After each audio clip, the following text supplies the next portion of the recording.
experiences and how people respond to them. Please welcome Nancy. Thank you, John. Good afternoon.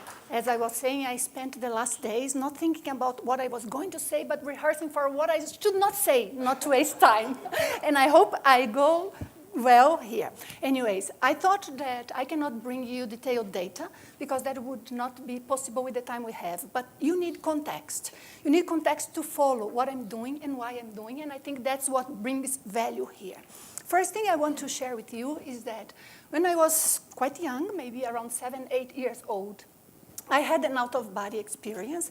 I have had a few up to that moment, but I didn't mind much about them. For me, they were just another experience. But I happened to see something that I had no way of knowing. A relative of mine was in São Paulo city in a hospital. I didn't know he was ill. I didn't know how São Paulo looked like. I have never been to a hospital. I am from a very small place. We didn't have a movie theater. I have never been to a library up to that time. We didn't have a TV at home, and there goes. But anyway, I had no way to imagine that. And I saw in details the room where he was recovering and everything, and that just stayed, in the background of my mind. I just came later to know what I saw was real and what the surgery was and so forth. I have had some experiences other than the out-of-body experience that sometimes I would feel, for example, somebody talking to me, and I would look, nobody there. I was never scared of the talking, but I was scared of nobody there because I couldn't understand what was going on and I could not represent with words what was going on. But everything, again, normal like any child. We do not know if it's really there, we are confusing, how we should explain or not, if we should tell others or not. I never told anybody until we moved to another house. And the energy field was quite different. The information around was quite different. And I started having experiences that were quite unpleasant and scary, actually. So that was just a period of time. It went away. And later on, I was very interested in studying about what is the information behind life and death. Why are we here? What this life means? Are we here just, as I would say in Brazil, just to eat barbecue in the weekends and go with family, and then why? So for me, that was always very important. And as a kid, I would think that I was going to dedicate to a field to help a lot of people, a field that would study who we are inside and how we grow inside. Of course, it was a big frustration when I noticed this field didn't exist. I studied what I could in this area. When I finally noticed there was not much more that would be answering the questions I had, I decided to join studying, researching, and contributing with the experiences I had. I have been to many places and read many books, but I have a style for me, of understanding my experiences and understanding these experiences that I like to examine the mechanism. Even when we do not have the full answer, something has to be logical or has at least to leave room for explanation. And of course, we do not have the explanation for everything, but we don't have the explanation for everything in the physical world either. There are so many things in many different areas, biology, in medicine for sure, physics, that we don't have the information. We are fine with that. But when it comes to anything that deals with spirituality, we fall into a big problem. That is, I like very much the scientific principles and how they are, and I follow them. And I think we should not go further from mainstream science because the method is good in general, in principle. But we do not have a good ontology, we do not have a good methodology to examine things that are more subjective in nature or even phenomena that are not purely physical. So it's just repeating what all of us have been saying here, right? But it's a big challenge. And then we also know that any study in social area, social sciences in general, it's another challenge on top because we are dealing with something that's not so easily, measurable. But we need to find means to do it. And it's so important when we can bring into a text, a discourse, some feelings, perhaps, that the population have, or a certain minority or a certain group, so we can understand them. Now, are those who experience psi phenomena a minority? I think as adults we are. And those who are open to think of it, we are even greater minority. Those who are open to think of it, but to think from a scientific standpoint, but not being close-minded, even less. And here we are, some of them, and I feel here very much among colleagues, looking for the same solutions, same answers, and for different ways to come to something conclusive. Now, when I started, after 30 years traveling and teaching about this, I became an instructor on how people would sense their energies and interpret their experiences. I thought that was fundamental in my life. But then I noticed that throughout these years, parents, teachers in general, did not know how to help kids who are undergoing this type of phenomena. And because of the time that I was fearful of my experiences, I thought that is not fair. That's not fair with kids. I think it's wonderful when we do experiments, maybe devising different devices so we can measure our intent. Great, but we have a problem that's right here, right now at our hands. How can we help those who have experience and they need explanations, or they need at least some guidance on how to deal with them emotionally, or, as I would like to say, energetically. Whatever these words means, we do not even have proper words to address the concepts that we want. So here was some of us, subtle energies, bioenergies, maybe biofield, and maybe prana, and maybe... So we are so behind, all of us, in terms of creating a language that all of us, we can understand each other. And only then, when we can understand each other in our language, we can disagree with each other properly, and we will, I hope so. And we have to disagree, we have to debate, we have to come with the best answers up to that moment. So I decided to start this study that I conducted. So I did interviews because I did not want to write about these experiences, which is my intent, to write a book to parents mostly. I don't think I can address kids directly, but I can help parents who are open-minded to understand their kids. So, but I decided I could not write only based on my experiences and on the anecdotal experiences that I have heard. Do you imagine 28 years traveling and mentoring people? I've heard lots of experience, but I wanted to do something very strict according to the best scientific methods we have for this type of thing. So I did interviews, in-depth interviews, most of them with people I don't know, I had never heard about, and I want to combine the quantitative data, or better saying, bring quantitative data from the qualitative, right? And that's a big challenge. Jennifer was just addressing that brilliantly. It was a very nice introduction. I'm not going to tell you about my fearful experiences, but I have here a little transcript from one of the cases that I have studied. I am going to read here with you so you get a feeling of what I'm talking about. One of the subjects said, I was afraid from 4 to 12. I knew there were intangible people around. I could feel it. Sometimes I would hear them, sometimes I would see them, and sometimes I would feel them touching me. Going to sleep was never a good experience. Sometimes I would wake up in the middle of the night and sense them too. I also had lots of sleep paralysis and falling sensation. I was completely alone with this thing. Nobody knew how to help me. When I told my mother, I saw the fear in her face. She was paralyzed. She did not want me to notice that, but it was so easy to notice. So I thought there was something wrong with my mind. My loving parents could not understand what I was going through. And then I have another case, again, just to illustrate. I felt presences in the bedroom. From 6 to 8 years old was the worst. Sometimes I would feel their touch. I tried to resist not to go to my mom's room. It seemed like an eternity. Some nights I could not fall asleep, and others I felt they woke me up in the middle of the night. Often there would be noises in the room. I'd stay without moving for a long, long time. Sometimes I would pray. When I could, I would turn the lights on. The fear was so much, I couldn't clearly discern to put into words what was happening. I was extremely introverted and shy.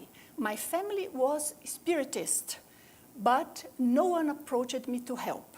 So this is what we are dealing with, not for everyone. I was very pleased with the result of my research because many of the data and the findings and some of the experience surprised me. Some are similar to things I have experienced, but I have seen so many kids who would sense some of this intangible reality, but would know how to deal with it. But also the biggest challenge here is not to hear these stories from people, is what we were discussing before. How do we know they really happened? And how can I get this information from a child? So we talk about consilience, but right now the information that we have about children, and this is something that I hope all of us can work to change, and I'm doing my best to contribute, is that psi perceptions, actions, and cognition, because there are the three fields there with the psi area, are taken either by those who have a supernatural approach that the child is special, advanced. I totally disagree with that. I think that's wrong from principle. It's just a normal thing. We don't know how to understand them, but that is normal if it is what I'm talking about. We have an area of neurophysiology, which we need to understand better. Someone yesterday mentioned that we need more studies about the brain. I totally agree. We need to understand how the brain of a young child works differently from an adult, what we change. But we also need to understand from a social point of view what changes on us. Because there are so many things that we are taught to, repress, that there may be angles of our manifestation that we don't even remember now. So we need to learn to be able to guide all of that, and most definitely, some people could imagine these experiences. I'm not saying they are all real. My point is, some of them may be real. Psychiatry, of course, is super important. There could be cases in which it's a psychiatric problem. It can be a chemical imbalance. We should be able to help that child or adult, if that is the case. So perfectly fit here. Psychology, of course, there may be cases that it's a trauma, it's some sort of memory that's coming out through those experiences. And we have religion, which is not a field, but I think interfere with all of the different views, from the point of view of those who are experiencing to those who are examining. And scientists in all of these areas, sometimes they let their beliefs from their religious background to guide them. And we have to be very careful with that, to be truly unbiased. All of the cases that I have examined, that I thought, the person could be confused, that it was not a real case, I preferred to dismiss, even after 2-3 hours of recording an interview, because I wanted to collect data that would help me understand the phenomenon. Sorry, I'm speaking so fast. You can follow me, right? Good. If not, you raise your hand and shout there. The information we have, if we compile about mental diseases and how children are diagnosed with mental diseases, it's very sad. There are many different studies, even studies about schizophrenia like in childhood onset, like around 8, 9, 10 years old. And I'm not saying schizophrenia does not exist, please.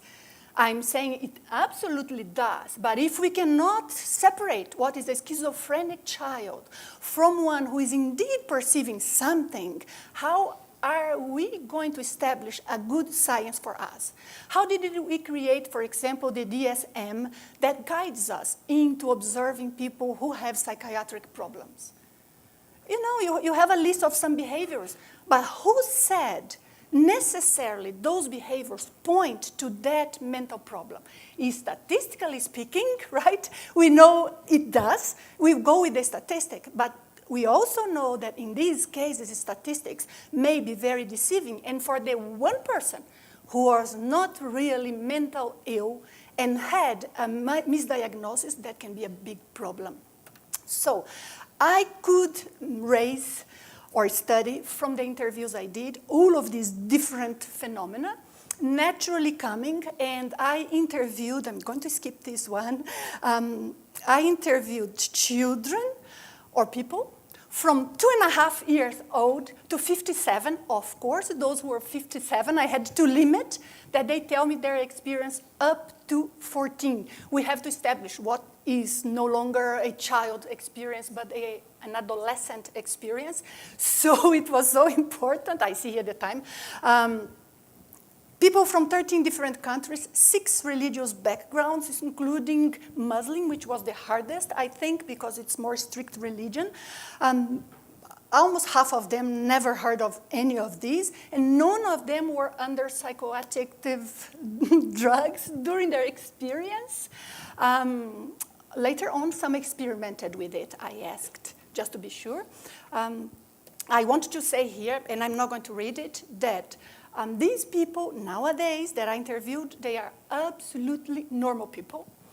Maybe 1 or 2 a little bit misadjusted in their career, but all the rest, medical doctors, engineers, entrepreneurs, very successful people. So I don't think we can label them as crazy, schizophrenic, irrational, or anything like that. And I certainly hope I don't see myself as that or you.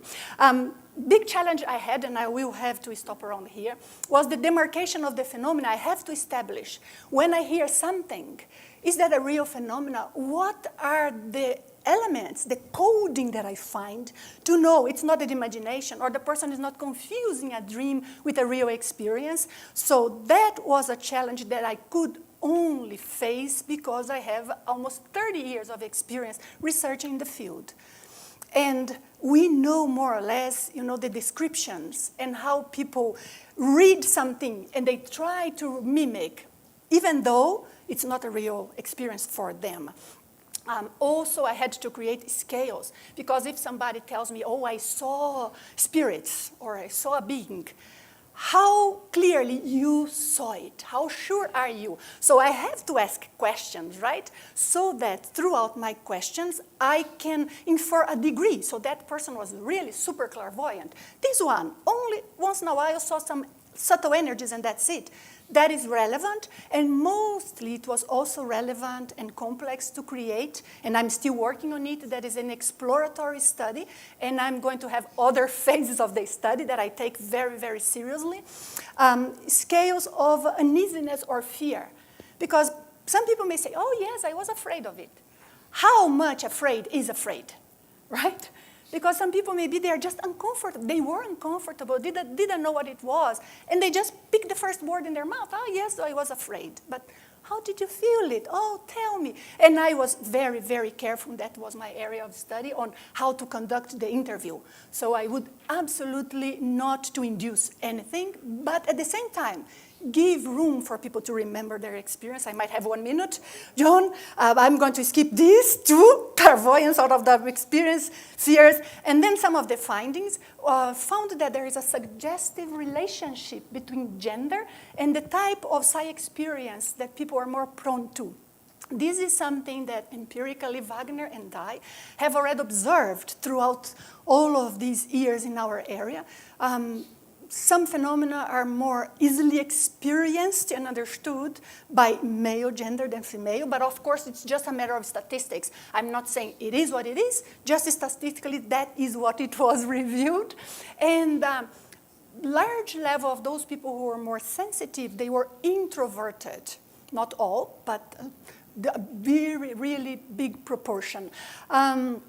Reaction of parents to kids' discourse, and I'd like to say that, can be worse than the experience per se. The experience can be fearful, but if parents tell the kid, oh, this is just in your mind, oh, it's just a dream.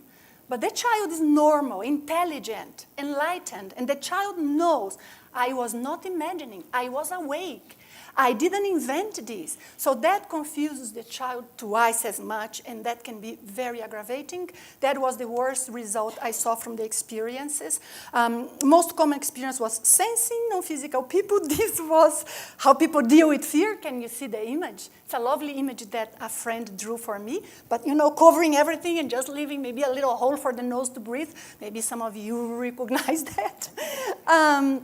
Today, these child or those children at that time that I interviewed now, 97% of them, who are now adults, because I interviewed many kids, so I cannot ask this question, but 97% of them still have psi experiences. I think that is very relevant. And 66% perceive their experience as have been positives in their lives. 25% perceived as being neutral. Nobody said it was really bad. I wished I never had them. Although I believe it can be the case for some people, but not in this population. I wish someday we can make a catalog discerning signs that would help parents and ourselves. How do we know if a certain perception we have is an imagination, is our brain creating, or is a real experience? Throughout all of these years, I have seen so many fake people studying this area, and that does not contribute. That only puts a whole work of all of us down. I've seen people who really had skills becoming gurus, and I have seen those who had zero skills, just read books, and they also try to become gurus because people are, the population in general, they may be gullible. So we are dealing with a very sensitive topic that we have to take seriously so that we help people to understand without creating in their minds the idea that that's something supernatural. On the contrary, bringing this to a down-to-earth level. I thank all of the participants. They were very kind, shared with me their intimacy, and I thank the IAC. This is a photo from our campus in Portugal, and the IAC provided me a platform to be able to do this. So my thanks here. Thank you, all of you. Thanks. What a challenge. That was wonderful. To speak fast. So we do have some time for some questions. I enjoyed that very much. I was going to pass on some ideas to you because I've had some experience with this. My son, when he was in the early teens, he started having out-of-body experiences. Mm-hmm. And I knew nothing about it, so I couldn't really help him on that. I'm trying to think what else happened. Oh, I wanted to tell you a source that would be good for you. Carol Bowman has a book on childhood past life experiences. And she went on to become a therapist and work with that. And so she'd probably be willing to talk to you. I can give you some references on that, too. Because that'd be a good source. That would be great. I think I have already contacted her, but I'm not so sure by the name. If you give me the reference later, thank you for the suggestion. You're welcome. I'm very glad that there are not so many books out there for this. So the fact that people, like, who, I guess just children of all types, and then also people on who are on psychedelics, and then also people with chemical imbalances or with psychological conditions experience the same thing, that fact might give insight as to the nature of this phenomenon. Similarly, what methods have worked to help people cope with it or to maybe even cure symptoms can also give insight. So I was kind of curious, what have people found useful for for helping or coping with these dealing phenomena. with that. Mm-hmm. Yes, that's a very good question. I have had cases of some parents who told me about their kids being afraid and so forth, and I just taught them to explain in simpler terms, very simple terms, about the energy world around of us and how what we are perceiving is really about picking some information that is coming from a consciousness, either be a physical one, a non-physical one, or from the environment. There are so many reported and confirmed cases of poltergeist, for example. Imagine a sensitive kid in a case like that.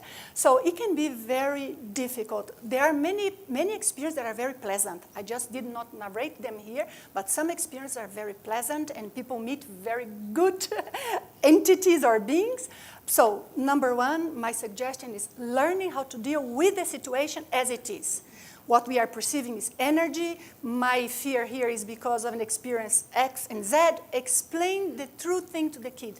All of the cases that the parents have done that, very easily kids pick it because kids experience all of these with much more facility than we do. you know, after we grow up, our brain is so rigidly set. And that's why we have to be careful on how we explain to kids. Never, ever trying to tell them they should have these experiences. But never, ever trying to tell them this is wrong. It's just an experience. We don't tell it's wrong to have a dream. Why it would be wrong to perceive something that's not physical unless, you know, a parent believes there's nothing beyond. But when we check religions, basically all religions say there's something beyond. So what is the thing there? And so that is the one thing. The other thing is about drug that you mentioned. Some people do experience things with drugs. We don't recommend because later on we cannot say what was just a creation of the brain, just an imagination, just an artifact, or maybe the drug produced some of this experience, but it's so difficult to interpret, to understand what we sensed and what it means when we are super lucid. Imagine if we are under the influence of drugs, so the information that comes with the experience is not very reliable. So, you know, we can do that and feel great without the drugs. But of course, we need to teach the methods. Del, can you keep it Thank short? you so much. Keep it short. One more, yes. Yeah, thank you very much. I think this kind of material needs to be made more available to the general public. One book that was really impressive I read about 15 years ago called Visions of Innocence. I can't remember the author. I think it was a psychologist from New York, last name of Hoffman. But he goes into a lot of the details like you're talking about and what happens to the child afterwards in a very positive sense. What's the name of the book again? You said Visions? I remember the name vividly. It's on top of my shelf. Visions of Innocence. Visions of Innocence.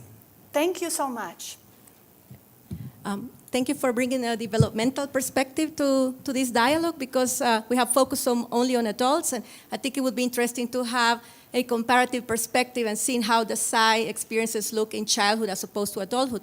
But I have a question concerning the themes that you would imagine that could be addressed in parent education. As you have spoken that they can be so detrimental for the child experience. Yes. How do you see a potential development of curricula for parent education? I think the first thing we need to do is to guide parents how to hear and what questions to ask.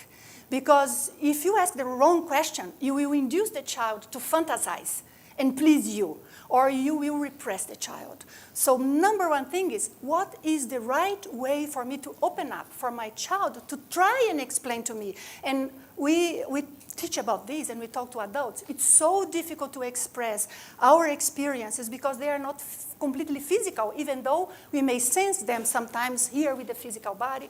So we do not have proper words. It's confusing. Many times we may have an out-of-body experience. We only remember a fragment. It's very common not to be sure if an experience is a dream or an out-of-body experience. Welcome aboard. That is the case with me sometimes, but fortunately, some cases are very clear, and those are the ones we rely on. So I think we have to help in that way, how we can open up. Thank you, Nancy. Thank you so much. It was very nice talking to you. Thank you.